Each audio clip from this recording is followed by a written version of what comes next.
Y hablando de la televisión venezolana, hoy una entrega muy especial. Hoy, en Pancho Pantalla, aquella televisión educativa.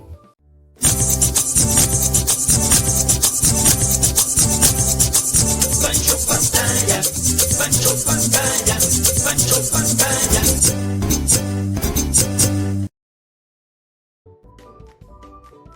Nos remontamos a los finales de los años 60 y durante muy buena parte de los 70 e inclusive a comienzo de los 80, cuando la televisora nacional, entiéndase el Canal 5, cuando solamente este Canal 5 era la televisora del Estado, instituyó en las mañanas lo que se llamaba la televisión educativa.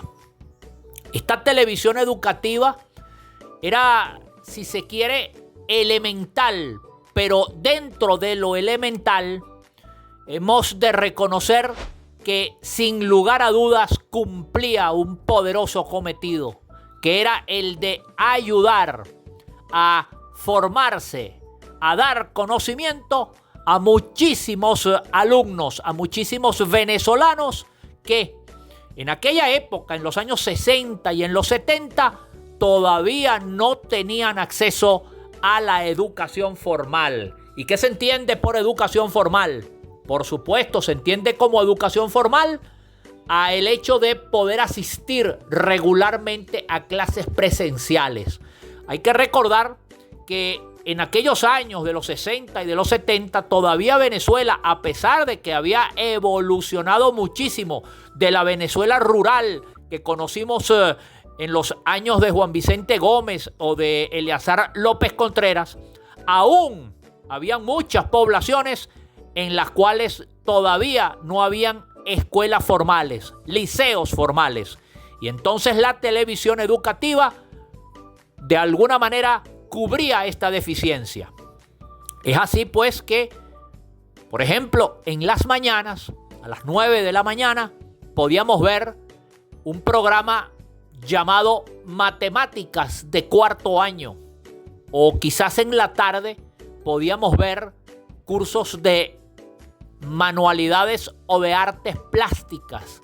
O quizás alguno que tuviera que ver con áreas de exploración como música, madera, electricidad, taquigrafía o mecanografía.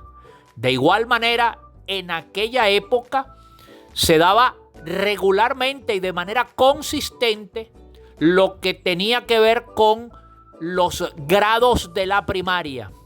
Y cada día se daba en un horario comprendido entre una hora o quizás hora y media de duración, lo que se podía llamar el primer grado, el segundo grado, el tercer grado, el cuarto grado, el quinto grado y el sexto grado. Por supuesto, era un trabajo de apoyo. Era un trabajo que, en definitiva, aunque usted pudiera ver todos los programas y asimilar todo el conocimiento, esto no tenía un reconocimiento formal, ya que no había forma de certificar que usted hubiera visto los programas. Estos programas eran emitidos por el Canal 5 y eran grabados o, digamos, sacados al aire desde lo que se llamaba la División de Tecnología Educativa del Ministerio de Educación, que quedaba en aquella época en la esquina de Caja de Agua, muy cerca del Puente El Cuño y también muy cerca del Puente El Guanábano.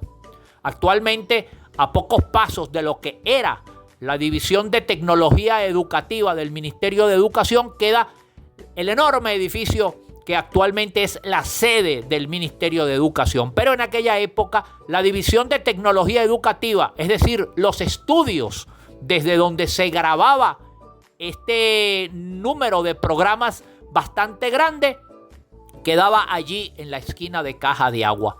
Importantes profesores que incluso llegaron a dar clase en prestigiosos colegios o en afamados liceos estuvieron involucrados en esta división de tecnología educativa y en este proyecto que, por cierto, también permitió en un momento dado desarrollar programas de corte infantil, como por ejemplo lo fue el programa Sopo 200, que salió a partir de una idea concebida por la División de Tecnología Educativa del Ministerio de Educación de aquella época. Esta división de tecnología educativa fue mantenida por los gobiernos de Raúl Leoni, que en su haber queda la creación de esta división de tecnología educativa, y luego fue continuada en el primer gobierno de Rafael Caldera, en el primer gobierno de Carlos Andrés Pérez y en el gobierno de Luis Herrera Campins. Luego, ya un poco más evolucionado lo que tenía que ver con la educación, este proyecto de la División de Tecnología Educativa quedó para lo que se puede llamar como tareas de corte extracurricular, y entonces ya no era en el Canal 5. Recuerden que el Venezolana de Televisión, en su división del Canal 8, fue la que se convirtió en el canal del Estado, y el Canal 5 quedó como un canal cultural. Y como canal cultural tenía pues ese aporte adicional a la educación. Sin embargo, ya no se veían en ciertos años de los 80 esos programas que, como lo definimos al principio de nuestra charla, eran identificados como matemáticas de cuarto año, o biología de segundo año, o geografía de primer año, o biología de cuarto año. Estos eran los programas, estos eran los nombres, las materias que los profesores en aquella época emitían, impartían su conocimiento. Muchos venezolanos deben muy buena parte de su educación, de su formación y de su conocimiento a esta iniciativa que nosotros en este momento estamos recordando, para que todos los que alguna vez pensaron que en televisión no se fomentaron estas ideas, pues tengan claro que sí se hizo. La División de Tecnología Educativa, en lo que en esta charla, en esta entrega de Pancho Pantalla, definimos como aquella televisión educativa. Matemáticas de cuarto año, primero o segundo grado en las mañanas, y los programas de manualidades o de áreas de exploración fue Lo que yo vi en TV.